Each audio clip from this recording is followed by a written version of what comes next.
What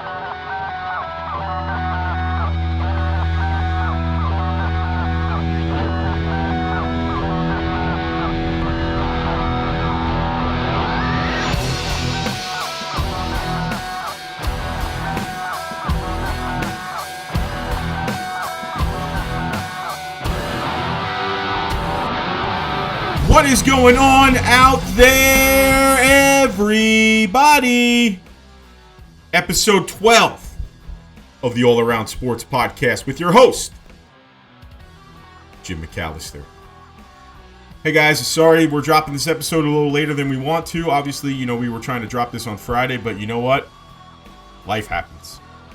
Life gets in the way sometimes. As much as we want to, be able to kind of do our thing and get these shows out there on time and do what, I want to do for all of you, my all-around army, life gets in the way. So, you know what? We're going to have to drop this a little later than normal, so we apologize for that. But we're here. We're ready. We got a lot going on. We got Joe Giglio. He's coming on. Had a great sit-down conversation with him. It was phenomenal. We talked a lot about Philly sports. You guys will hear that shortly. We got Nick Rosselli coming on. We're going to be breaking down the NFC North, and we're going to, hit some hot topics. Obviously, you hear our Mets and Phillies takes and everything we talk about. So we'll get there. And then, right now it's kind of turning that corner to football season. The weather's getting a little bit colder out, and especially when you wake up in the morning, it's a little chillier. It's, starting to kind of feel like a little bit of fall, still hanging on to summer a little bit, but fall's right around the corner, everybody, and that means football. That means wall-to-wall football, youth football, high school football, college football, professional football, fantasy football. Again, the all-around sports podcast for a reason, right? And that's why we're doing this. So we're going to have different guests on from different organizations, different walks of life, everything that has to do football related, okay? Sean Burley's going to be on Friday, this coming later in the week, probably around Wednesday or Thursday. We're going to talk about his B7 Athletics Co-Ed Flag Football League, which will have their championship game this coming Saturday. So we're going to talk to Sean about that. Also, we'll hear from Nick Rosselli like we always do, and we'll just, rock and roll. Like I said, all football all the time. They're starting to play preseason games now. I was watching a little bit last night. I think it was San Francisco and New Orleans I was watching. I see some things that, has impressed me. Obviously, you've heard our takes on the AFC and where we feel and how I feel about those things. And then you'll start to hear about the NFC, coming up in a little while. So happy to be back. Happy to, kind of get back on track here and get the podcast rolling once again. And, without further ado, let's talk to Joe Giglio. So let's hear from our sponsors first. Jump Shot Gym, a one-of-a-kind training basketball facility located in Hillsborough, New Jersey. 8 hoops and the Dr. Dish shooting machines. Get those consistent reps you need to build that jump shot. Visit jumpshotgym.com for information on shooting clinics, camps, and parties. It's a heck of a facility. And one I'm going to be using with my basketball team pretty soon. I'm not going to lie to you. Also, Brazina Home Improvements. If you're looking for any type of general contracting or repair need for your home and your business, please contact Brazina Home Improvements at 609-581-5848. Again, 609-581-5848. You want to sponsor the show, you want to email me, have questions about the show, anything you need, contact me at jm14productions@gmail.com. Once again, jm14productions@gmail.com. Follow the show on Instagram, jm14 all around pod. jm14 all around pod. Guys, we're at 92 subscribers, okay? 92, which means we're 8 away from that magic number of 100. Like I've told everybody when we started this thing, it's one follower, one subscriber at a time. This thing is going to hit the way it's supposed to hit organically, right? It's not just going to be some overnight sensation where we're just going to be some flash in the pan, 15 minutes of fame, and then we're going to go away. No. We're going to be here for a long time. One follower, one subscriber at a time. Let's make it happen. All right, guys, without further ado, 94.1 WIP midday host, Joe Giglio. All right, guys, we are back here on the All Around, and my next guest, I never thought in a million years that this would come to be somebody who loves New York sports as much as I do. and you guys all hear Nick and like happy he is to talk about Philadelphia. We now have one of the voices, one of the premier voices of Philadelphia sports talk radio on our program. He is the midday host of the Midday Show with Joe Giglio and Hugh Douglas on WIP weekdays 10 a.m. to 2 p.m. Ladies and gentlemen, thank you for welcoming in Joe Giglio joins the show. How are you, Joe? Good. How you doing today? I'm great, man. I listen, first and foremost, thank you so much for doing this. It means so much to me and then all of our listeners out there for you to take time out of your busy schedule to talk with us and really just kind of shoot the breeze about all things Philadelphia right now. Yeah. Well, listen, there's a lot going on, right? There's always a lot going on. Cities There like is, man. Philadelphia. I always think, people ask me about doing this job, and like Philadelphia, New York, Boston, these cities, like they're just different. There's always so much going on, so much to talk about, and obviously, as you know, the passion of fans in all these cities, it's off the charts. It's unbelievable. And you know what? You go from city to city. Like I've never really been to Boston too much, but you hear like how passionate they are about their sports towns. Obviously, New York, we know about that. Philadelphia is something now because of where I am. Also, just give you kind of peek behind the curtain. I live in Bordentown, New Jersey, which I know you're familiar with the area. You know kind of where that is. So I'm literally on the Mason-Dixon line between New York and Philadelphia. So I get it from both sides. A lot of my really good friends are all from Philadelphia. Like they love the Phillies and the Eagles and the Flyers and the Sixers. And, I get it from the New York perspective because, a lot of my friends also are big New York guys. So it's fun to have that dynamic. It really is. It is, and yeah. So I lived in Jersey. When I first got married, we lived in an area near you in the middle there. So Okay. I get that. It's funny. People always talk about North Jersey, South Jersey. I'm sure you've had these conversations. Like Yes. Central Jersey exists, and it's like that Yes. middle ground. And then depending on where you live, like you get the New York, TV. I know people cut the cord now, but like when I was younger, it was like New York TV, Philly TV. So Yes. it's definitely it's I have that too because I have friends and some family that are North Jersey, New York, and then obviously here I live in Bucks County now, over the line Right. into Pennsylvania, and doing what I do. So it's a fun dynamic. I think it's one of the more unique dynamics. Is you go other places in the country and it's pretty clear the region. I guess maybe Connecticut is kind of like what we're talking about with New York, Yeah. Boston. That's kind of Yeah. that line there. But most places, it's like right? If you're in Pittsburgh, you're in Pittsburgh, right? If you're Right. in, you're in LA, you're in LA. But like in New Jersey or that area, it's like, well, it depends on where you are, and that's the kind of fan you might meet. You couldn't be more right. Like really, you could be more like you can literally go, especially where I am, you can go 10 minutes up the street and watch any New York channel you want, and then come 10 minutes down the street the opposite way, and you get all Philadelphia channels. It's the craziest thing I've ever seen. It is insane.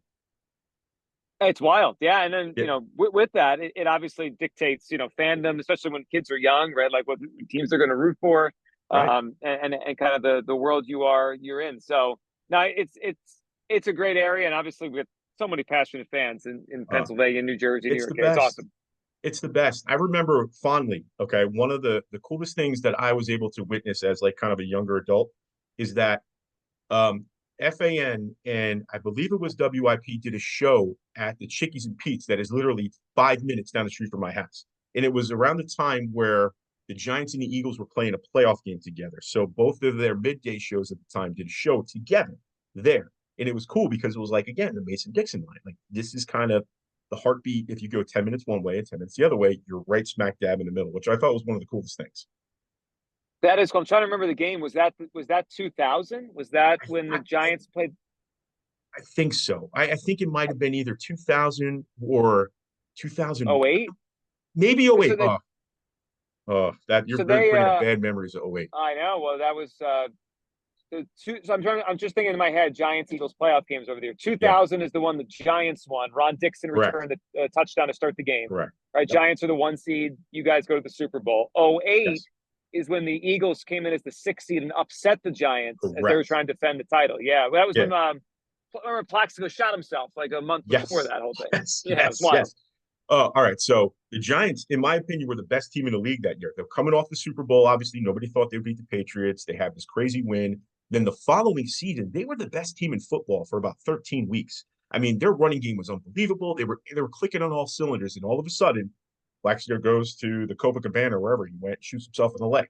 And then all of a sudden, the season just completely fell apart. It's one of the lost for as a Giant fan. It's one of the lost seasons they've ever had because they could have gone back to back. They were the best team, and you know what? The Eagles were right there to, you know, basically just shock the world and beat a team that honestly they didn't really have any business beating at that point.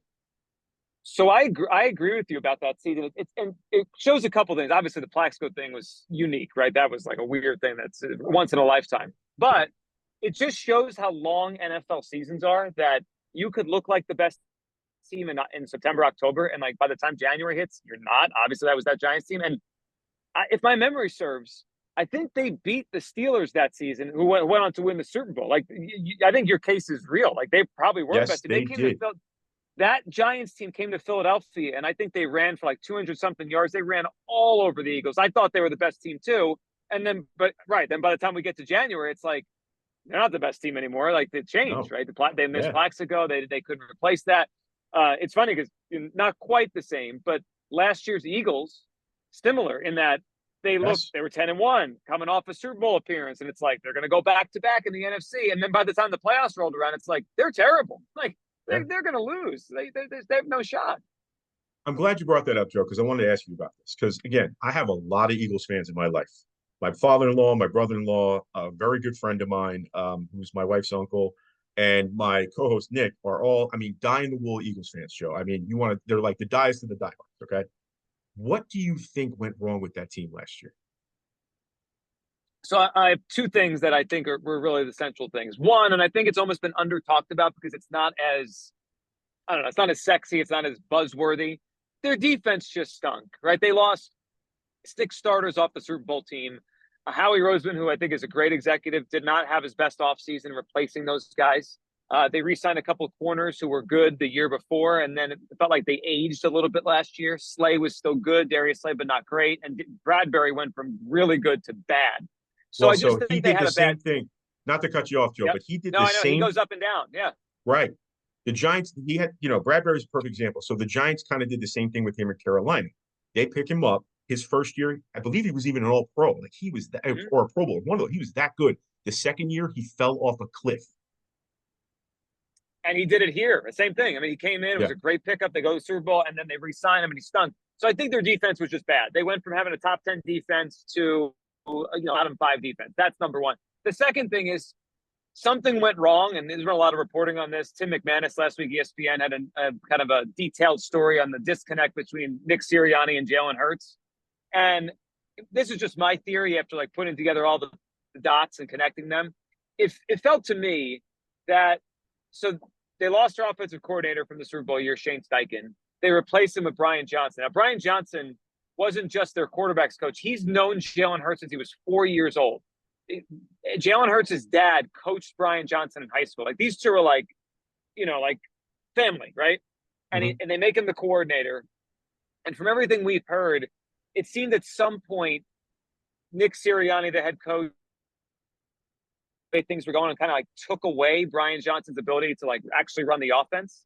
And there was even some Okay. speculation that Sirianni was actually kind of taking away the play calling. And so, but then as the year ended, they fired Brian Johnson. So my theory is that Jalen Hurts was upset, like, hey, you're cutting out my guy's legs. You're not letting him coach me. And then you made him the scapegoat, right? He's the one that got fired. Everyone else kept their job. We fired him. So I think it became a Hurts Sirianni thing where for some reason, like they got off the same page. They weren't seeing eye to eye. I don't even know if they even had a good relationship last year in terms of just like talking. So I think when the head coach and the quarterback are at odds and you have a bad defense, it could get pretty rough. And that's what happened. I mean, you're right there. You live this every single day on your show, talking to not only the people you talk to, but the connections you have made, and now the callers with their passion. To hear that from that Philly perspective makes a lot of sense to me in my mind. And I agree with you about Hurts and Sirianni. I don't think they're on the same page. The press conference I kind of caught bits and pieces of Hurts talking to her. They were trying to kind of ask him about Sirianni, and he really wouldn't say much of anything one way or another. Kind of led me to believe there's still some sort of just like just a disconnect there. Yeah, I'll give you two examples that like definitely caught my attention. So at the end of last year, because they collapsed, there was some speculation they were going to fire Sirianni. I mean, Bill Belichick was connected a little bit to the job, and it was an all-time collapse. I mean, to go 10-1, they were the first team in NFL history to start 10-1 and not win 12 games. I mean, it's almost impossible. Like you're right there, right? Yeah. So there was speculation they were going to fire him. There was like 9 days in between the playoff loss and then their press conference where they, kind of said they were bringing him back. So it left a lot of speculation time, which was like crazy for us on the radio because it's like we were on sure. Sirianni watch the whole time. But when Hurts was asked when the season ended, do you want Sirianni back? A very simple question, right? For the franchise quarterback. It's like a layup, like say yes, right? He said, I didn't know he was going anywhere. Like almost like he didn't want to answer the question. And then in minicamp, because the Eagles brought in Kellen Moore and basically said it's going to be his offense. Like he's running the offense. Vic Fangio's going to run the defense. They've almost made Sirianni like this CEO, like he does not really in charge of anything. So then in minicamp, they asked Hurts, I think that's what you're referencing, how is Nick Sirianni adapting to his new role? And it was an awkward answer with pauses. And he was like, I don't know. Like almost like, again, another layup to say something nice about the head coach. And he couldn't muster something nice for 10 seconds. Yeah, you're right. And you know what? To me, that is a huge problem. And just from an outsider looking in, if I'm the Eagles, obviously we know Sirianni's the problem. So why is he still the coach? I mean, I don't understand that whole dynamic of it. Did you think in your mind, because you, like I said, you live this every single day, did he do enough to have him keep his job for one more year? So I think on his resume, he's done enough through 3 years. They've made the playoffs 3 times. He's gone to a Super Bowl. It's not the kind of resume a coach gets fired off of. Usually it's, like 2 out of 3 losing seasons, that kind of stuff. So I think his resume, yes. But based on last year, I would have moved on because I just think they've created this really weird, awkward dynamic. So my thought on why he's still here, I have 2 thoughts on this. One, I think the Eagles are a little wary of being looked at as the team, kind of like the Browns were 3-4 years ago, that quickly moves on from coaches. They don't want to be labeled that, because they did move on from Doug Peterson just 3 years removed from a Super Bowl championship. So, and now you're going to move on from Sirianni 1 year off of going. So I think they were a little wary of that. And the second thing is, and I've been thinking this for years now, about 10 years ago when the Eagles moved off, or more than that now, 13 years ago, when they moved off Andy Reid and they hired Chip Kelly. Chip Kelly came in here and he basically took over everything. He took over all the power. He moved Howie Roseman away from personnel. He ran the show. And he ran this thing into the ground for about 2 years till they fired him. And when that happened, I think the owner said, never again. Never again am I giving a coach that much power. And I have a theory that the Eagles, between their owner, Jeff Lurie, and their GM, Howie Roseman, they almost think of it as, I'll give you an example, like the way baseball teams are run, where it's funny you say that because I was thinking that too. Yep. The front office is really in charge, and the coach is like the manager. So I think they think anyone can do this. Let's not upset the apple cart. Sirianni's a good dude. I don't think he's a bad guy at all. I just think he's a nice guy, and most of the players like him. He'll just manage everybody. And you just make the 4th down calls and the field goal calls on Sunday. I really think they think that a football coach can be almost like a baseball manager. And obviously we know that's not usually the case in the NFL, right? Like Bill Belichick, Andy Reid, they do everything, Shanahan.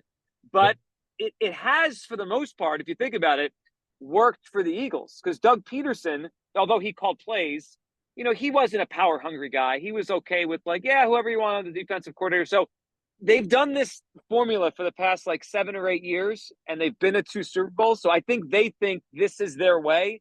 And I have some doubts they'll ever hire a coach again that wants all the power because they like the way they set it up now. I really think, and this is just me kind of taking all the factors in place and just kind of reading between the lines, I do think they do move on from Sirianni sooner rather than later, especially if they go off to a bad start, which I don't think they will. But say they go off 2-4, right? I think he's gone. And I think the next head coach of the Eagles is going to be Mike Vrabel. I really do. Oh, it could be. He could be the coach in 2025. Now, if they had to make a change in season and as an interim, they obviously have a former coach, Vic Fangio, on the staff. And then, Kellen Moore has been a coordinator, so he could do it. So, but I wouldn't be surprised. I was shocked Vrabel didn't get a job this offseason. So Oh, me Vrabel too. certainly would be an option for them, yeah, after this season.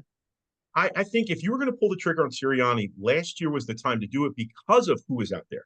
Now, I'm going to take Belichick out of the picture and I'm going to give you the Giant perspective on this. Belichick is very loyal to the Marits and the Tisches, okay? To the point where, like, he actually gave feedback on, the Brian Dable thing. Remember when with all that was going on? Yeah. And, so he is very loyal to them. So I don't ever see him ever taking a job within the division. Like, I don't think he's ever going to the Cowboys, and I darn sure don't think he's ever going to the Eagles. So I don't think Belichick is a factor. But a guy like Vrabel, I think, fits because he's got the same kind of energy as a Belichick. I love the way he coaches, first and foremost. I think he got a raw deal in Tennessee. I'm sorry. But he, to me, would fit that energy, that city, all that stuff. He would be perfect for that team. And that's me saying this.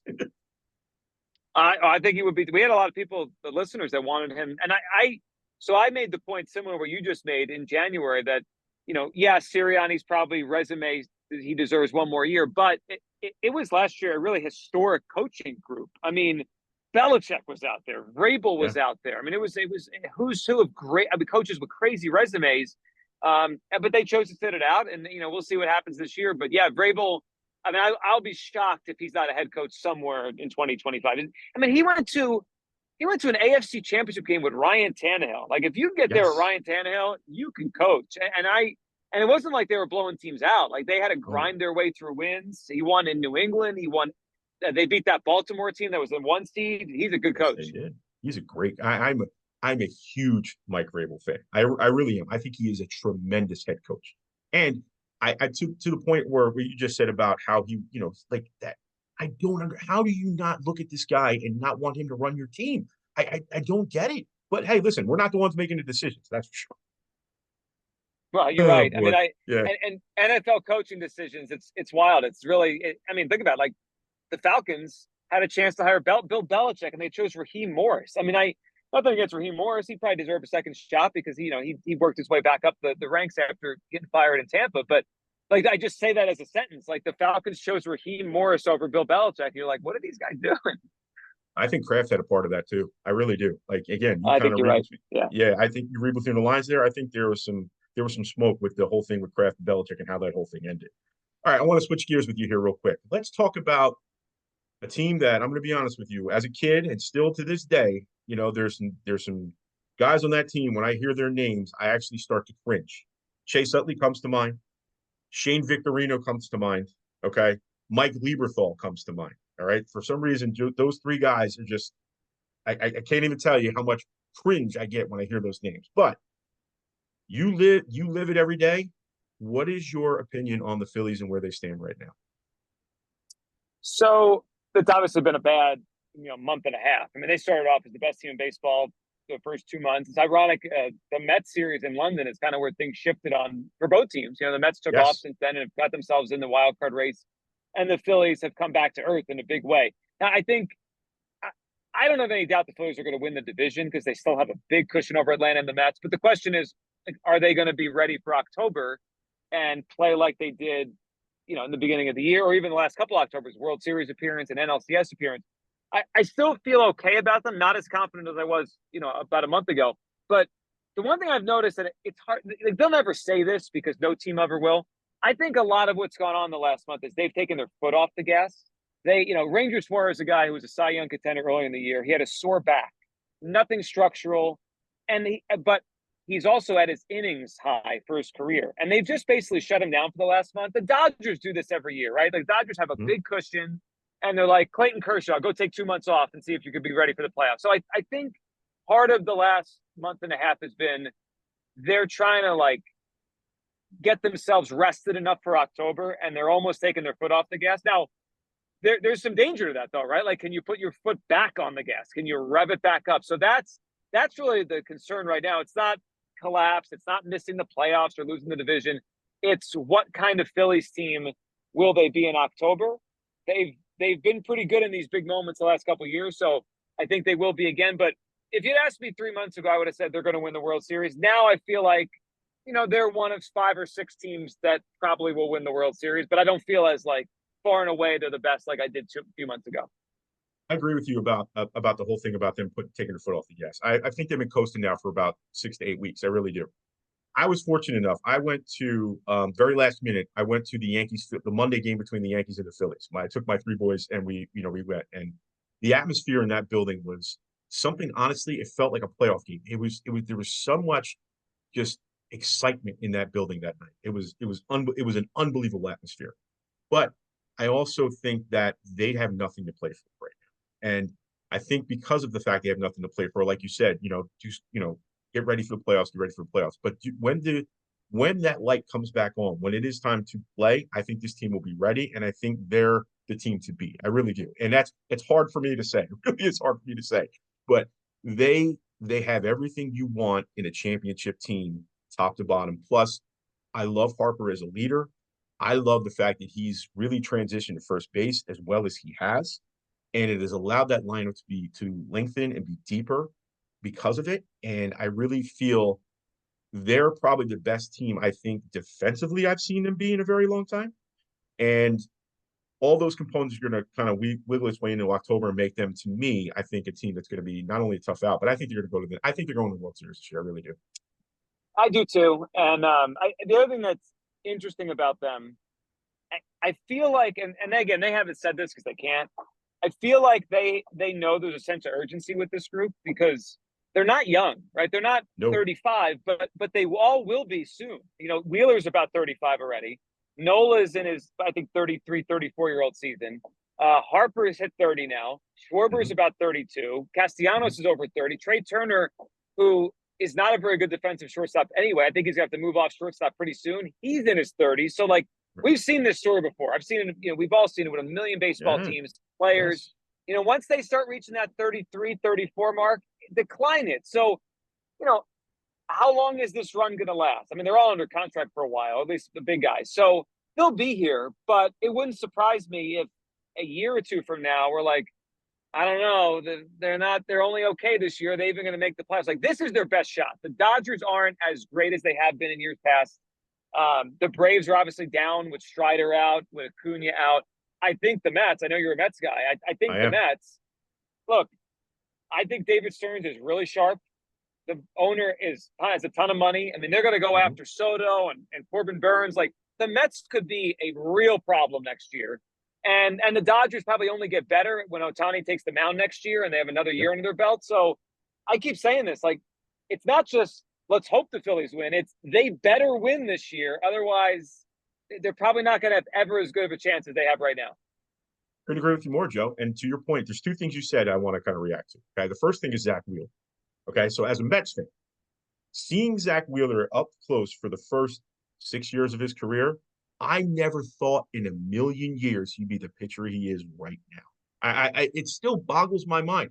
When he left the Philly gave him a lot of money. And I was thinking in my head, I'm going, I don't think he's worth what he just got, but God bless him. He got the money. Good for him. He's been that and more for Philadelphia. That's the first thing. And I agree with you about Stearns, Cohen, and the way this whole thing is starting to build now. Stearns has made a lot of very smart, under the radar moves that set them up long term. Okay. First thing is he's got all these pitchers under 1-year deals. Okay. So if they don't perform, they're gone. They're out. All right. Secondly, he's starting to build back the farm system. That's something that they've really never done or really ever committed to. And now they're starting to try to develop again that young pitching that they can have under control for a little while that's going to be able to help them produce. Plus, you have the Lindor. I think Alonso's going to stay. And I think Alonso's going to stay because of the year he had, to be completely honest with you. I think the worst thing he ever did was go out and get Scott Boras as his agent. That's the first thing. Second thing, I think he's well underperformed this year. So I think his value has gone down tremendously. So I don't think he's signing a very long-term deal. I think he's probably going to sign like a 3-year deal. And then we're going to have to do this all again in 3 years. So I agree with you about the Phillies. Well, if they don't do it now, it's not going to happen. It's going to be a lot harder. Yeah, and then, also injuries factor in, right? Like 35-year-olds get hurt more than 25-year-olds. So like it's a now or never kind of season. I think it'll kind of push them in October. And the Wheeler thing, I remember being on the air the night they signed Zach Wheeler, and I was skeptical, not because I didn't think he had ability. And I remember when he was a prospect. I mean, he's always had ability. He was a top 10 pick.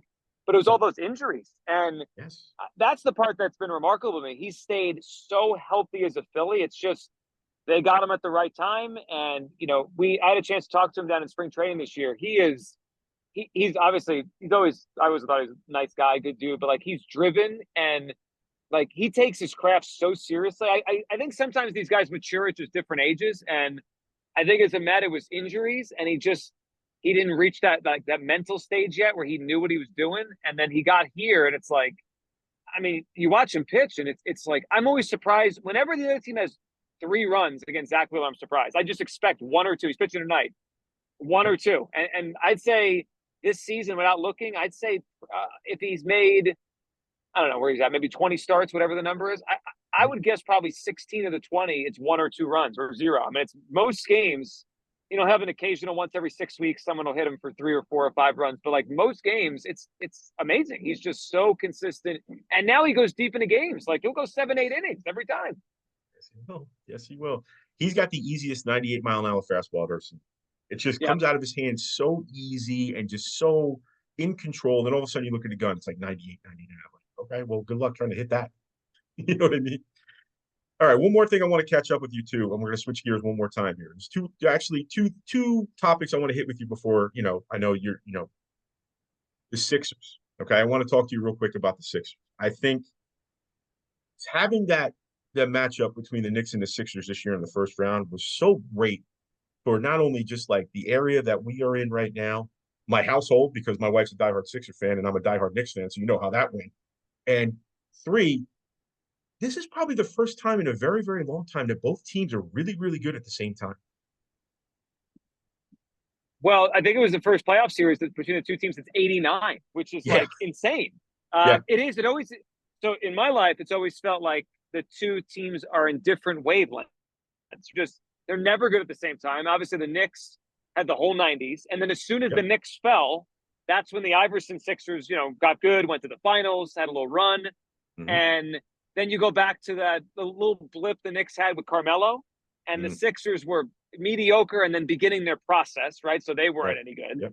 And now in the last 6 years or whatever, the Sixers got good with Embiid and all the different guys around them, but the Knicks have been mostly poor. And then the last couple of years, I kept wondering if we're going to get a playoff series, right? Because the Knicks had started to make their move. They got Brunson. And I was like, we could get one of these. And then as the standings were playing out this year, and it went right down to the last day, I was hoping for it from a talk show perspective. I was like, this is the one we want. This is the best one. Knicks fans will come down here. We could go up to the games. Like it's great for talking about it. I thought the matchup would be tough for the Sixers, but I wanted the series just from a talk show perspective.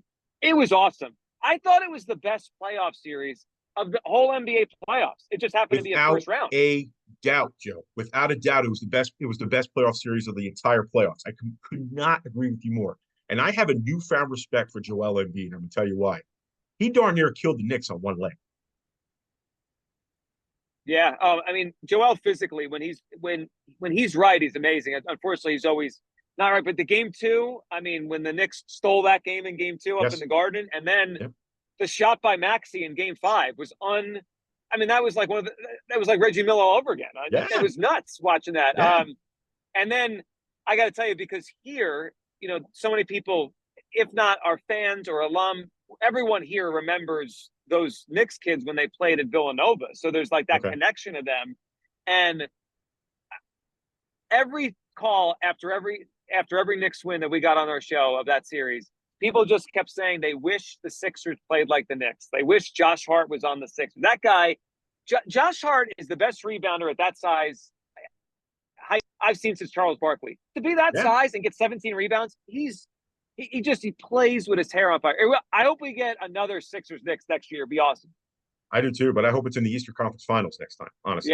Yeah. I'm my biggest concern with the Knicks right now, and listen, there's not a lot to be concerned about because I think they have the best roster they've had in 30 years. But what scares me is the 5 position, and what are they going to do? Because I think them losing Hartenstein is a big, big loss because he really, and I know, Joe, you saw this too. He indicted that offense. How many times did you see him hit a guy backdoor? How many times did he just kind of do that or turn around and hit that little push shot for about 10 feet and make it? Like they need a guy. They need more of an offensive guy to pair with the Brunson and the DiVincenzo's, and now Mikal Bridges, and then you add in Julius Randle, and you kind of a lot of these guys, it's that Villanova style, that motion kind of offense where they're always moving. You need a guy, especially in the middle, that can find those open guys, and it ain't Mitchell Robinson. Yeah, no, Hartenstein was clutch. I mean, his Huge. rebounding, like you said, the Sixers kind of ignored his offense, and I'm like, he keeps making these little hooks. You gotta wake up because he's just dropping 10 points, and that changes the game. So he's good. I mean, I'm not. I always think it's telling when which team signs the player. It's like, all right, you're going to lose him, but who's getting him? Right? Like, is it a bad team? I'm like, oh, it's Oklahoma City. Like that Yep. means they see the same thing. What he could do for that team. So they'll definitely miss him. But man, to put together a team with Brunson and Bridges and Anunoby, that's incredible amount of perimeter scoring and defense. I mean, Bridges and Anunoby, like that's what you need to cover Tatum and Brown. Like, and that's how Yep. you get through the East, right? Like 100%. that's why the Sixers, Paul George, he's here to help with those guys. Like the Celtics are the standard, and you got to be able to beat those teams and beat that team, and that's why they made that Bridges trade. Absolutely. And you know what? Listen, the Sixers kind of followed suit, with Paul George, and a very Yep. under the radar signing with Caleb Martin, I feel. And the evolution of Tyrese Maxey. And now hopefully having Embiid as a healthy Joel Embiid who's just a force down low. I mean, he's a force. And still having Kyle Lowry signed, correct? He yeah, he did. Yes, he's back. Yeah. So you have him kind of as that, that the old vet who can still kind of give you a little bit, and kind of filling out that bench that way. The Sixers scare them, what out of them. They do. And honestly, like I love watching those games, because of obviously the connection, but also the basketball and how tough those games are played. To me, that's what basketball should be. Well, it reminded me of you mentioned like 30 years with the Knicks. It reminded me of early 90s basketball, like Yeah. offensive rebounding and passing. And, then like, because back then most teams just had the one star scorer. Like when Brunson, like the whole fourth quarter was just the ball was in his hands and he was going to try to shoot or score it. Like that brought back to the NBA that I grew up on. That at one point, Yeah. I love baseball, the NFL's king, but like early Of course. 90s, the NBA was the best. It was The awesome. greatest. And that The series greatest. reminded me of those. Yeah. Yeah, Yep. it was the greatest. That time, that time of our life, that 90 to say 95, 96 time where it was, then kind of the beginning of Jordan, and then we lost Jordan, then we had Jordan back, and then the Sixers, with Barkley, and then kind of how they kind of, would change their parts over the years. And then obviously with my team, the Knicks, I mean, they were just the rough and tumble. We're gonna, no easy buckets. We're gonna win the game in the 70s kind of style. And you had a guy in Ewing that was the anchor. Yeah, I mean, to me, that was the peak of my NBA fandom. Yeah. And, the NBA's, they've, and look, they still do good money and they TV ratings, but like Yeah, that was peak. I mean, that was the peak of the NBA. I forget the number, like the millions of people that watched Jordan's finale. I mean, no one's not, you can't come close to that number again watching a basketball never. game. No, it'll never happen. But you know what? I'm happy. First of all, I'm just glad the NBA is just so healthy. You know what I mean? And people are talking about it because I'm a basketball guy. My kids are all basketball kids. Like my wife played basketball. Like we're a basketball family. So that kind of takes precedent in our house. And I agree with you. The NFL is king. It'll always be king. Nothing will ever compare to a football Sunday. So I totally agree with you on that perspective. But I'm with you with baseball. Like baseball is just that companion piece that you have every day. That it's just that wonderful kind of spot in your day where you go, you know what, I can just sit, relax, and just kind of enjoy what this is, and the beauty of it, the intricacies of it, the psychology of it, all those things with baseball to me is amazing. Yeah. And it keeps you company. Yeah. And it's like that friend that's with you every single day. And especially when like doing a show, because when I was first starting in Philadelphia, the Phillies were bad. So like, Hmm. summer, all we talked about was Eagles and training camp. And then, that's fun, but like it also could become monotonous. Like, it's July 28th and like we still got 7 weeks to the start of the season and we got to do 4 hours on the Eagles. It's Right. just way better. It's just the whole thing sounds better when the baseball team is relevant because then it's like, yeah, this is the number one story. And also like, let's check in what happened at training camp, right? You could do both and it's interesting. So yeah, it's just a better summer when the baseball team is in it.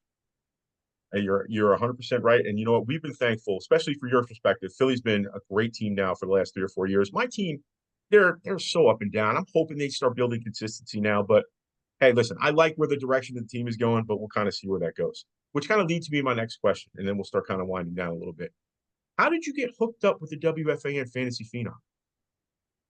So I was I'm trying to think about the timeline.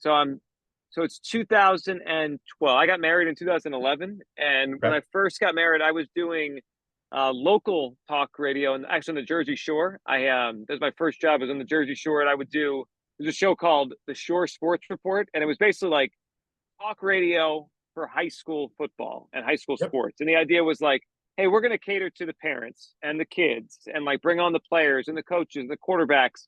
And that was my first gig in it. And I was able to do that. And I did a little work down in Atlantic City for their station down there, the ESPN. Mhm. And it was like, I wasn't making much, but I was like, get my foot in the door. And that's what I was doing. And I think it was maybe 6 months after I got married, they just cut the shows. It was like, we weren't making any money. They just cut the show. So I was unemployed. Okay. My wife was supportive, and she was like, what do you want to do? And I said, I don't know. And then I started like seeing if I can get a job in another city, because like get a full-time job somewhere else. So we were looking everywhere. Months went by. I had a couple interviews. One was in Columbus, Ohio for a show there. Mhm. The other one I think was in neither North or South Carolina. I didn't get either. The process was still going on, but I didn't feel like I was going to get it. And then I saw the ad or heard it for the Fantasy Phenom for WFAN in New York, and I was like, I think I could do this. So then I called the station. I asked, like, it's like, am I allowed to do it even though I have a little bit of experience? Like, I'm not working right now, but like, I've done a radio show. And they're like, yeah, it's fine. I'm like, all right. So I don't know if you ever saw like the process or heard about it. Basically, it was almost like an American Idol style, the first few Mhm. rounds. Like, you go up there, you get 2 minutes. Remember who was there? Mark Chernoff, who was the PD at the time, was there. A bunch of other people. I think who was it? Um, Other people either on the air or producers were there. The names that you would probably know. Yeah. And so I did it. First round, I don't even know how I did. I felt like, all right, I guess that was okay. I went home. About 5 days later, I got a call. They said, you made it to the next round. Come to Manhattan on this day, and you got to do it again, basically. I said, all right. So I went, did it again. It was like in a brewery or something, or a bar. Then they called me back and they said, you made the final five. You're going to be on with Mike Francesa from Bar A in late August, and that'll be like the five of you, and then we'll have a vote and all that. So I went, and I got to be on with Francesa and do a rant, and then I won. So I got to have my own show at WFN for a year, and when the year was up, I wanted to keep working. Like, I loved it, but Mark told me at that time, he's like, I don't have anything steady. I could keep you in the mix, and like, if a shift pops up here and there, and he did that for a couple of years. I'll get you on, but I can't promise anything. And I said, all right. I said, do you think I could keep doing, like, how did you think I did for the year? Do I got a shot to do this? And he said, yeah. He said, you need more reps though. He said, what do you think about Philadelphia, WIP? He said, I think they need a host. I said, yeah, I'd love to. So that's how I kind of made my way to WIP. And then from there, the part-time grew and grew and grew over the years. But yeah, I won the contest basically because I was unemployed and I needed a job. That's an unbelievable story, and I'm glad you shared that because I remember you fondly from that Fantasy Phenom competition, and also John Jastrzemski was the other guy that to me were the Yeah, he two was the year guys that kind. before me. Yeah, Yeah, he was 2011 and I was 2012. Yep. right. And look, you guys are now thriving in the business, and to me that is so great to see, and so great for a guy like me who's just kind of starting, kind of cutting his teeth, and and trying to make something of trying to do this as a full-time job to see, you guys really put that time, pay your dues, do those types of things to me gives guys like me a chance. And I think that, to see your success motivates me to try to get as successful as you are right now. Well, I appreciate that. The other thing that is cool about what you're doing right now that I didn't really have the opportunity, John and I, like we were right before it, is like now you have this platform, right? Like Yes. you can get the only way I could get reps, really, and John too, was like we needed shifts, right? We needed like airtime. We needed and then right in the last 8-10 years, it's changed so much. Anyone could do a podcast. You can do it from home. You can get those reps. So I think that's the cool part. Like everyone can get better on their own. Mhm. And I think I think it's just going to make the industry stronger. Like we're going to get more people interested. We're going to get more people that want to do this and can find a way to like that work life thing, like make time to do this and get better at it while you still do whatever else you do. I think it's cool where it's all going. I totally agree. And you know what? Again, it gives like you couldn't have just said it any better, Joe. Like it gives a guy like me a platform to do something that I've always dreamt of doing. And you know what? I didn't need to kind of go out there and try to like get somebody to allow me to go on the air.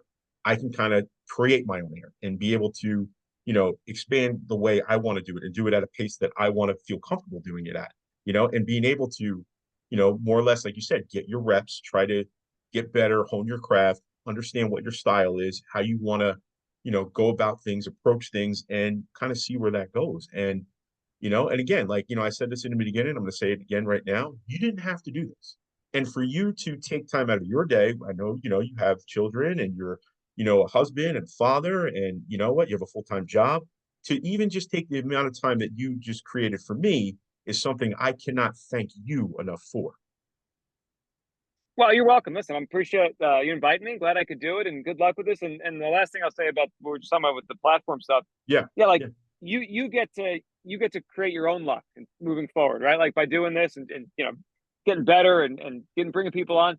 And I think I could probably speak for John because I know him. Like we had to get lucky. Like I'm lucky that I won a contest. Like it's maybe I was pretty good in it, but like I know I get it. Like I'm lucky. I got votes. People just decided they wanted to vote for me. And I owe the beginning of my career to luck, as does John. And then we took it from there. I think it's cool now. And I tell my kids this if they're getting a little bit older, like you could create your own luck. You can move your path through a certain way because we have all these opportunities now. So I think that's awesome. So I'm happy to be able to do this with you. No, listen, Joe, the fact, again, like I said, for you to do what you did for me, there is no repayment for that. So hopefully, down the road, I can probably do something for you. I don't know. We'll figure that out at some point. But the fact that we were able to connect and do this, and it's great for me. And I can't thank you enough. Really, thank you. Well, you got it. Happy to do it. Good luck with the show, and Yeah. hopefully we get some more New York Philadelphia series. They're always listen, fun. I'll tell you what, we gotta do something. Okay. Hopefully, you know what, we can, make a pact or whatever we want to do. It doesn't matter. But if we do any type of New York Philly stuff, if there anything comes up, let's try and connect. Let's just kind of leave it at that. You got it. Sounds good. All right, brother. Thank you so much. You got it. No problem. Take care. All right. You got it. All right, everybody. We are back here on the All the Ground, and my guest at this time needs no introduction. You know how I feel about this young man.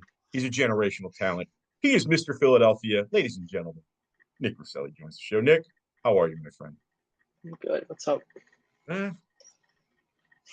Let's say the Mets are in a place where they're teetering on the brink of disaster, in my opinion. And the Phillies are just coasting. They're just waiting around for the next big game to play in September. What's your feeling? Yeah, the Mets are struggling a little bit. They stink. It's like I'm sorry. I'm trying to be positive. I can't be positive. I'm trying so hard. Sometimes, you know what? Sometimes you got to say they stink. And yesterday was a bad loss. It wasn't good. at least the Braves aren't like winning like crazy or like but you got what, 2 more months, month and a half. It's a big stretch for the Mets right now because the next 10 games they play Baltimore, they play San Diego, and they play Arizona. So like you got tough. three of the top 10 teams in the league playing for 10 games straight. So now, you had to win those games against Brooklyn and Miami. You can't go 3-3 against those teams, man. You can't do it. 5-1, they should have been, in my opinion, because you know what? Like they've done it before. But hey, listen, I'm staying positive. We're gonna stay positive, and I'm gonna say they're gonna play up to their competition, and they're gonna have a good next 10 game stretch. So we're gonna leave it at that. All right, let's get to the NFC North, shall we? First time we're doing the NFC. Let's do it. Should be fun. All right, give me your division winner. Who do you think? So I had the Packers winning the division. I think they just beat the Lions out like 1 or 2 more, nothing crazy. Even could have the same record. The Packers around 11 to 12 wins. I think they're a really good team. Their offense just works, and they're a gritty team also. I think they're one of the better teams in the NFC. I think they can compete with any NFC team easily, and I think they should cruise in the regular season and get good opponents in the playoffs. But those are some good games. Any games you have the Packers in, it's going to be some fun game to watch. I think them locking up Jordan Love was huge. I think their defense is still a little. I'm not the biggest fan of their defense, but I mean they're going to score some points for sure. Not in love with the coach at all. I'm not a big fan of LaFleur. I think he's made a lot of bad decisions, especially like in big games. I'm not the biggest fan of him, but I mean the talent's there, Nick. You're 100% right. I think that because I feel Detroit to me is probably the better team or probably the best team top to bottom in the division, but I think there's going to be a little bit of a hangover from the NFC Championship. I do. I think maybe a 3 or 4 week run where they just don't look right, you know? But with that being said, I think that eventually they'll figure it out, like they'll figure out how to, kind of get back on track and still kind of have that edge. And I think Campbell learned a lot from last year too, because he made a lot of bad decisions too. Let's be honest. Like he made some decisions where you're kind of like scratching your head, like why, And I get it, the bravado, the macho stuff. You want to try and like show that to your team. That's great, but you also, winning matters, and especially when you get later on in the season and you tend to make these kind of not so great decisions. I think he's going to learn from that. I think he's a smart guy. I really do. So I'm with you that Green Bay wins the division, but I do think Detroit eventually becomes the better team and they go further in the playoffs. Yeah, I would probably agree with that 100%. I think Detroit, they're going to start rough. Like the Niners are a team that always does that. They lose like 3 games in the first Yes. like 7 weeks, and then they go on a nice run and win like 10 straight. The Lions, I think they're going to lose a couple games early in the season, have a nice stretch, maybe lose 1 or 2 games the rest of the season, win like 11 games, and they're going to cruise in the playoffs. I think they might make it farther than the Packers. I think that's fair to say also. Um, I think they're the better team in like all around. I think the Lions are the better team, but I think the Packers just are a better regular season team next year. Your offense is going to be so good, Green Bay. Yeah. I mean, it is. I mean, you add Jacobs into that mix. You have Watson. You have Dobbs. Like Love is just a year better in the system. They're scary good, like especially on offense. And I love Detroit, man. Like I do. I love like what they've built. I think Jared Goff's the perfect guy for that team. He was written off, in LA and nobody wanted him. And I think he's really found a home in Detroit. I think Jameson Williams has a good year. I do. I think he is the next one. I think Jahmyr Gibbs is going to have a good year. I think that he's finally going to take over that lead back role. I love Laporta. Laporta is going to be probably the first tight end off the board if it's not Kelsey.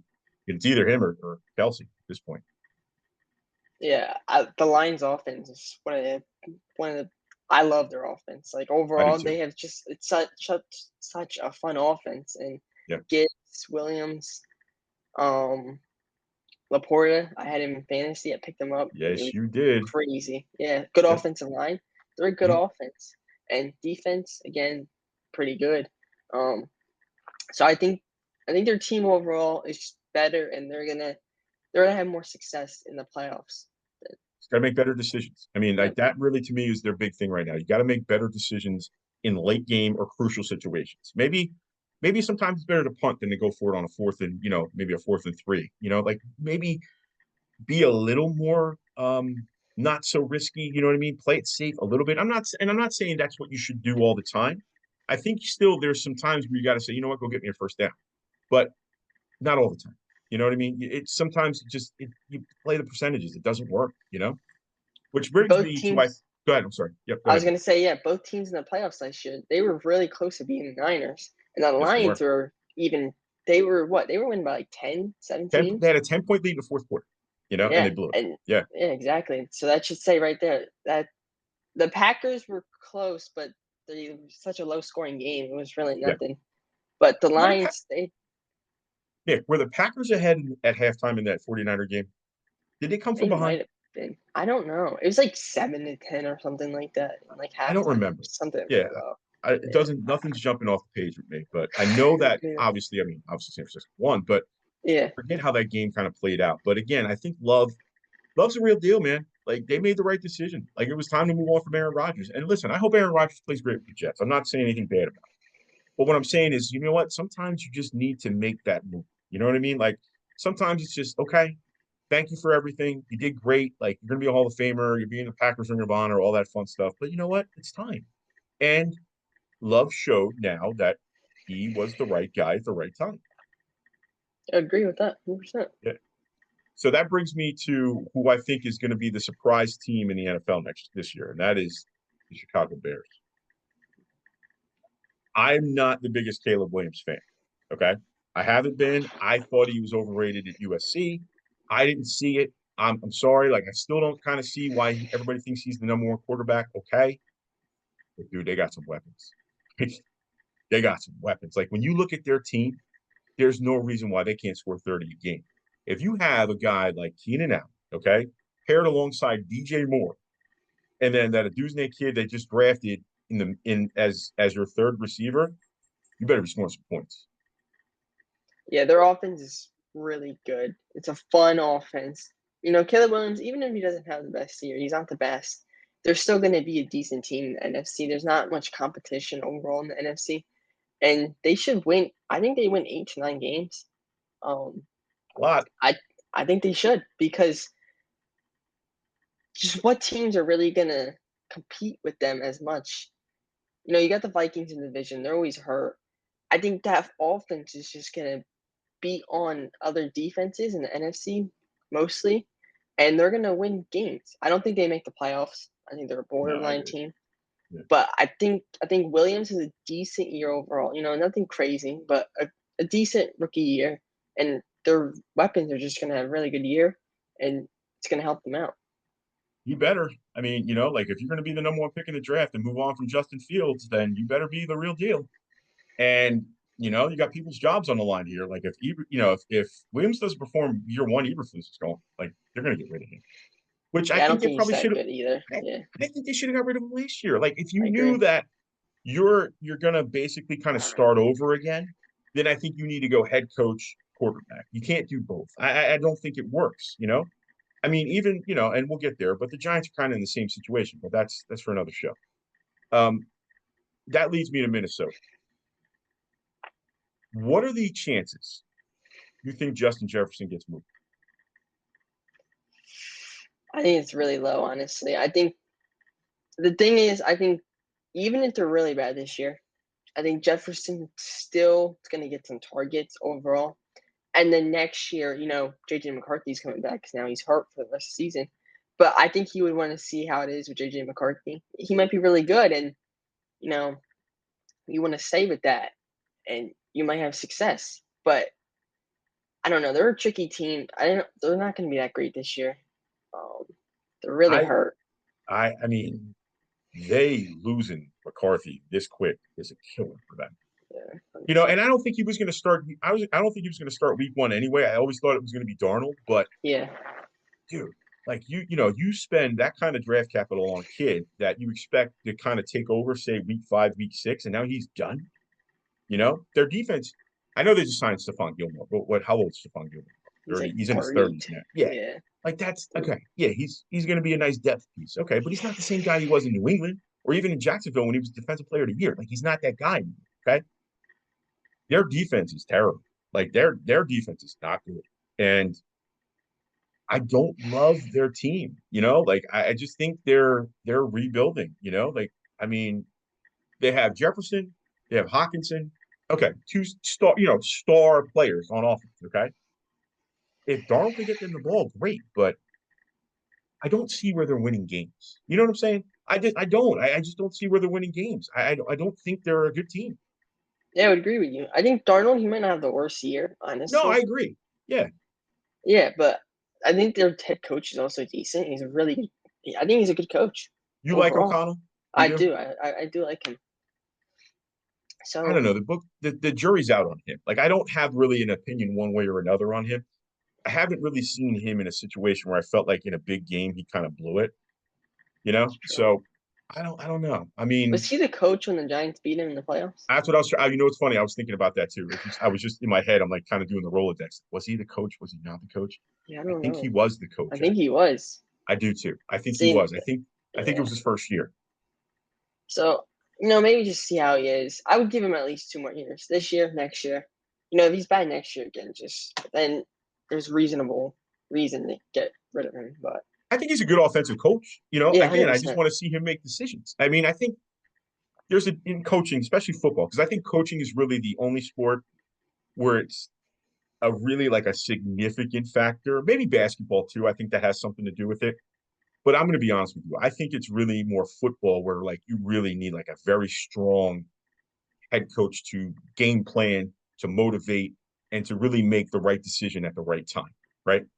So to me, it's a very, very big factor in my head when I'm evaluating a team, you know, quarterback, coach, and really just kind of what their offense and defense kind of looks like, right? That to me, that's kind of where my head's at. Books out on O'Connell. I don't really know enough to know that he's a good or a bad coach. Even in the Giant game, you brought the Giant game up, right? I think Cousins lost that game. Like I don't think it was him. So I mean, again, it's hard to say. And Eberflus, I'm not a fan of. I don't think he's very good. I'm not a fan of Mike LaFleur at all. And I like Dan Campbell. I really do. I like his attitude. I like the way he coaches. I think the people will run. I think his team would run through the wall for him. And I think that he's smarter than he leads on. You know, I think he's a lot smarter than he wants to kind of let the public kind of realize, and kind of plays into the big strong football player mentality. That kind of character. But I think behind the scenes, that man knows a lot of football. Yeah, there's a lot of question with the coaches in that division. I mean, LaFleur, he hasn't. If he's not like goes far in the playoffs this year, he hasn't had any playoff success overall, and I think you have to think about getting rid of him eventually. I mean, if you can't win in the playoffs with the same head coach year after year, you miss the playoffs. You go to the second round. You can't even win with Aaron Rodgers. Right. Right. I think that should tell you that he might just not be able to do it. Win Super Bowl. Tony Dungy was the same way. Like Tony Dungy would win games in Tampa, right? And they would be a really, really, really good team. But then one way or another, they would just kind of find a way to lose a bad playoff game. And then eventually Tony Dungy got replaced by John Gruden, and then they won a Super Bowl. You know what I mean? Maybe that's LaFleur. Maybe he's just, kind of in that Tony Dungy run. Now, granted, Tony Dungy did win a Super Bowl in Indianapolis, so I'm not going to take that away from him. He did. But early on in his coaching career, he just had a tendency to get a team right at the brink, and then eventually something would happen where they would just lose it. You know what I'm saying? Maybe that's him. I think Mike McCarthy's another guy. It's exactly the Oh, same. yeah. He literally can't win. And you know what? That man's won a Super Bowl. I can't wait to talk about the NFC East. Yeah, That might be the whole show. We might fun. do like an hour on the NFC East. Yeah, it's gonna be fun. Yeah, I can't wait for that. And listen, we'll talk about 3 teams. I mean, when we even talk about the other teams. So, all right, what's your ceiling on Green Bay? What you think? So I think Green Bay. I think they can make the championship game. Wow. I Ooh. do. Okay. I don't know. It's just I don't think they make the Super Bowl. I think if they get matched up against a certain team, I think they can beat them. I don't know who that certain team is, but it just has to be the right matchup. It could be I don't know. I think they could beat the Niners, honestly. In the playoffs, I think they could actually do Really? it this year. Hmm. It could be a Lions Packers NFC Championship game. I would love to see the Eagles there, but who knows? But I think both teams, the Lions and Packers, they're highest they can get. I think the Lions can make the Super Bowl. I'll say that. I do But too. overall, I think the championship game overall is like the range. I mean I think they might lose in the divisional round, the Packers, but around there. I don't think they lose round one. I'll say that. That's it. Okay. But, I think that's yeah. fair. I think Green Bay is destined to lose a very bad home playoff game. I don't know. You can whatever round that is. If it's the Yeah. divisional round, if it's the wild card round, if it's a championship game, they're due. I think they're just destined to lose another bad home playoff game to whoever it is. And you know what? I'm with you on Detroit. I think Detroit is right now for me in my head my NFC pick to go to the bowl. I do. I think that they're that strong of a team, and I think the failure from last year eventually, not immediately, because I think they're going to struggle, but I think eventually it's going to motivate them to get back. So I think Detroit is absolutely the team that will compete, with the top tier teams. Obviously, the San Francisco's, the Philly, and those other teams. So we'll see how that goes. And I think Chicago takes a major step forward. I do. I think the Bears are going to be better than people think. I think that with that offense, man, that's a It's hard to scary be bad. offense. They're good. I mean, like they got a lot of weapons, dude.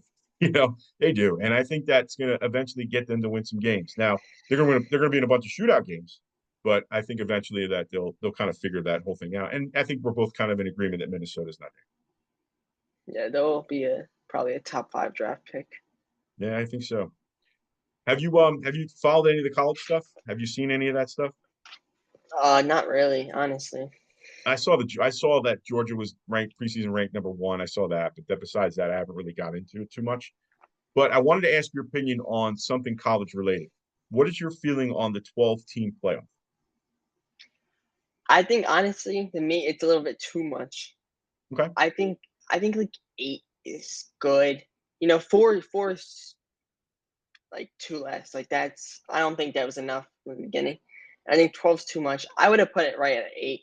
You get the top 8 teams in the whole country, and you get like the Big 12 winner, the Big 10 winner, and you put them in to fill out the spots. I think 8 would have been good. I mean, I don't mind seeing 12 because there's going to be upsets, I think, and it's going to be more football. It's going to be fun to watch. I don't mind it. I like it better than the 4 playoff team. I agree. But I think 8 would have been the sweet spot. I think no, I disagree. I think 12 is the perfect number, and I'll tell you why. Because it gives a team that's not in that Power 5 conference a chance. That's true. It gives a team like how Cincinnati was a couple of years ago. A team, it's gonna drive me crazy. There was a team years ago that was undefeated. That it was like a mid-major kind of team. Heupel was the coach. One of those Florida teams, I think. I just don't remember the university, but I know they were undefeated, and everybody was talking about them trying to get in. That eliminates all this. I still think you're going to have the fanfare and everything when it comes to college football, the games that matter, obviously, the Alabama Auburns and Michigan Ohio States and all that fun stuff. But you're going to have with Oklahoma and Texas in the SEC now. You got that. Okay, that's going to bring eyeballs, and it's going to bring people. You're going to see the Texas against Alabama. You're going to see Georgia against Oklahoma. You're going to see all these different teams, Tennessee against Texas or whoever, Texas A&M, and all this great stuff. The Big Ten, now that you add UCLA and USC, now you become more of a power conference, and you're going to have Michigan, USC in the division game. You're going to have Ohio State against USC. You're going to have all these Nebraska. I know they're not that great, but like just those typical teams. Iowa is always a team that's always there. Wisconsin, those teams are always usually around. Penn State, and I'm a Penn State fan, but that's here or there. And our beloved Scarlet Knights, they got a long way to go, but you know what? Hey, you never know. They might surprise people. You never know. And yeah, again, go ahead. I was just gonna say, I think about the playoffs, the 12 team. I just want to see some like surprising teams that like went undefeated, did really good in the playoffs instead of like a 10-2 Penn State or a 9-3 Penn State. You know what I mean? I do, but I think it eliminates the 9-3 Penn State team from getting there. Okay, so if you have an undefeated team in a mid-major conference, I don't know, let's throw out Central Michigan. I'm just making that. Okay, let's just say they go undefeated. Yeah. Okay, they're going to automatically be in the tournament. And you know what? You're going to play a first-round game against a major team from a power conference, and you see where it goes. And you know what? You never know. In a one-game setting, there's 2 things I really like about the new format. The first thing is I love the fact that the top 4 teams get buys, and that's usually going to be your conference champion, right? Whatever it is. I mean, they have the championship game. Whoever that championship game winner is, I think you get the automatic bid. Like in the SEC, for instance, 4 out of those 5 teams are going to be an automatic bid. The 5th team, whoever that is, if it's a less than kind of team that got lucky and won a championship, you're not playing the first round against X. You know what I'm saying? Yeah. And I think this is going to work because also it extends the season a little bit, which we all love, right? It gives us things to watch, football, especially playoff football. It's fun. And now you're giving college campuses that feeling of a playoff game on their campus, right? So, like, imagine if, say, like Oklahoma gets in, okay? And, they're playing a first-round matchup against, I don't know, make it up, right? The energy in that place is going to be off the chain. Heck, imagine if Rutgers made it. Think about this. You and I would be there. You know what I mean? Like we'd go, like we'd be involved, we'd be there, watching this whole thing kind of go. And you know what? I hope it does. I really do. I think it would give programs like more awareness too if they're like a really not known school and they Yeah, make it there. Every team's gonna try to. I mean, like fans are gonna want to root for the underdog, and right. it's gonna really boost them. Just like March Madness, when you Yes. get one of the lower seed teams that win, everyone St. wants to see Peter's. them win. Yeah, St. Peter's exactly. was the perfect example. Yep. Everybody loved that St. Peter's team. They did. So I'm with you. All right, brother. Listen, I'll catch you a little bit, later in the week. What do you want? We got 2 left before the big finale with the NFC East. What's your call? What do you want to do? Um, I say we do the South, get them Done. over with. All right, cool. So then you know what? Now we know. So we're gonna do the South, and then we'll do the West, and West then to wrap this thing up, we'll do the NFC East. What you feeling? sounds good. Perfect. All right, dude. We'll catch you later in the week. All right. All right. Yep. See ya. All right, later.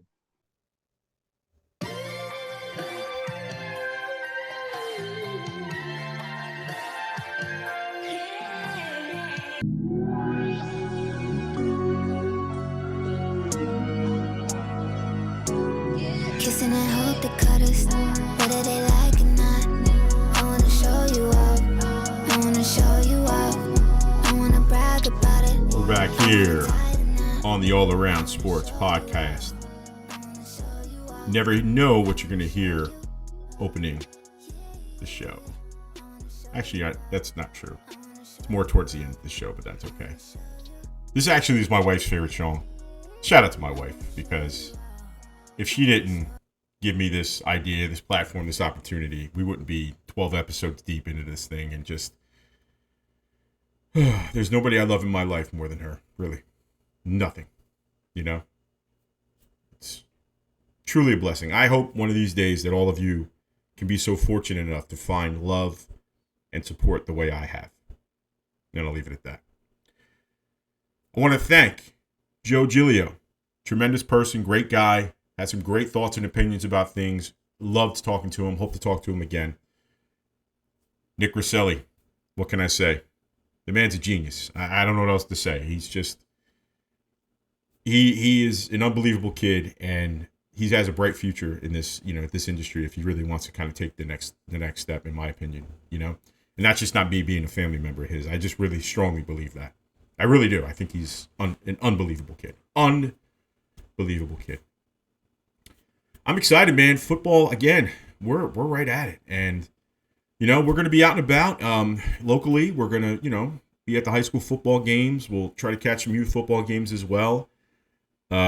Football Sundays are a big deal in our house, like you guys already know. I mean, I love the football Sundays. I really do. I love the red zone. I love being able to cook and hang out and really just enjoy the whole day and just be around, my boys. And, Melissa's usually right next to me. And it's just, it's a great day. Every Sunday we're able to do it. And, I'm very, very, very much looking forward to all that. It's going to be a fun, I guess 6 weeks, 8 weeks, whatever you want to call it. Because, again, you got the beginning of the football and all that fun stuff. Baseball's coming down to the end.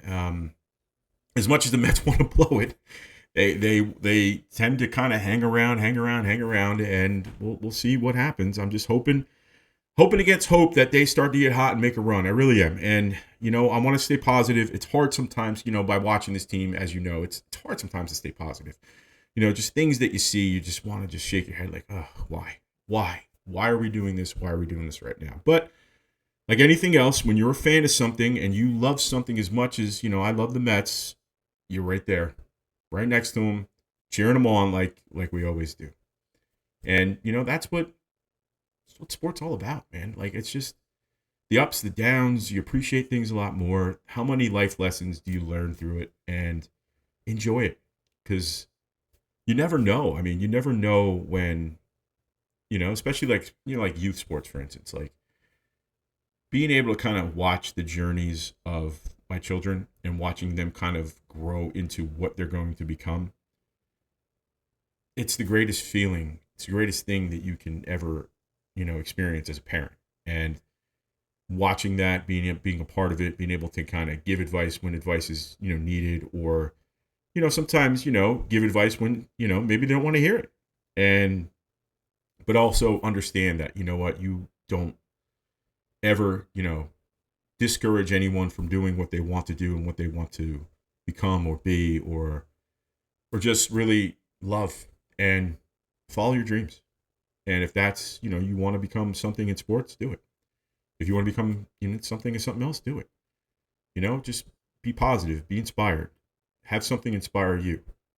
And I'm pretty sure good things will come from that. And like we say on the show all the time, we're a positive show. We're not gonna, there might be some times we might take some, I don't want to say shots, but we might get upset or frustrated about things, or maybe something happens where you feel kind of less than, and you need to kind of get some steam off your chest. But I'm not the type of person, nor will I try to give that vibe on the show here. Then I might, listen, I might say somebody stinks every once in a while, but I'm not going to go as far as, some other places go. I'm not going to do that. It's just, to me, it's not worth it. I think it's bad journalism, and I think it's unfounded. So I want to try to be as positive as I possibly can, not only with, the teams I root for, things that are going on, but also just being out there, out in the public, doing what we do. And again, one follower, one subscriber at a time. This is what we're doing. And again, I thank all of you, that are following me, subscribing to me, and, really want to hear what I have to say. And that means more than I guess you really guys really understand. So thank you for that. And we're going to catch him, sometime midweek. Like I said, Sean Burley will be joining us talking about B7 Athletics, Co-Ed Flag Football and Soccer League. We're going to talk about their championship games. We're going to have Nick on the show, and you never know who else is going to stop by. So without further ado, let's talk to our sponsors. Jump Shot Gym, a one-of-a-kind training basketball facility located in beautiful Hillsborough, New Jersey. 8 Hoops and the Dr. Dish shooting machines. Get the consistent reps you need to build that jump shot. Visit jumpshotgym.com for information on shooting clinics, camps, and parties. Also, if you're looking for any home repair or general contracting need for your home and your business, contact Brazina Home Improvements at 609-581-5848. They'll give you a free estimate. Also, you want to subscribe? Again, JM14 All Around Pod if you want to subscribe. If you want to contact me or sponsor the show, it is jm14productions@gmail.com. Also, follow us on Instagram at JM14 All Around Pod. We'll catch up with you midweek, and we'll talk to you soon. Thanks for listening.